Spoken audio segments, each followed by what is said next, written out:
Albert Einstein भगवान को मानते थे, लेकिन दूसरी तरफ स्टीफन हॉकिंग भगवान के होने से इनकार करते थे, और दोनों ही जाने माने महान वैज्ञानिक हैं। एल्बर्ट आइंस्टाइन भगवान को इसीलिए मानने लगे क्योंकि उनके अनुसार जब लाइट यानी रोशनी हमसे अरबों साल पहले अस्तित्व में आ चुकी थी, तो हम जीव तो लगभग 3 लाख साल पहले ही अस्तित्व में आए हैं। फिर भी हमारी आंखें उस रोशनी से कैसे जुड़ी हैं जो हमसे 1-2 नहीं बल्कि अरबों साल पहले बन चुकी थी।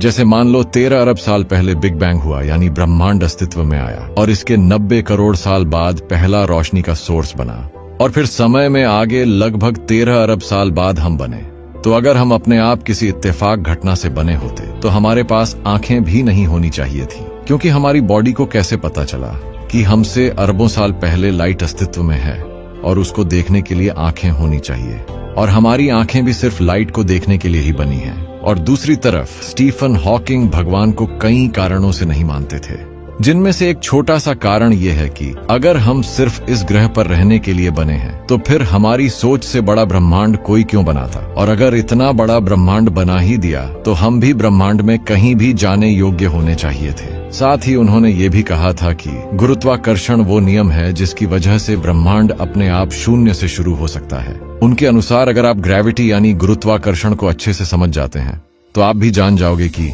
ये ब्रह्मांड खुद कैसे बन और चल सकता है।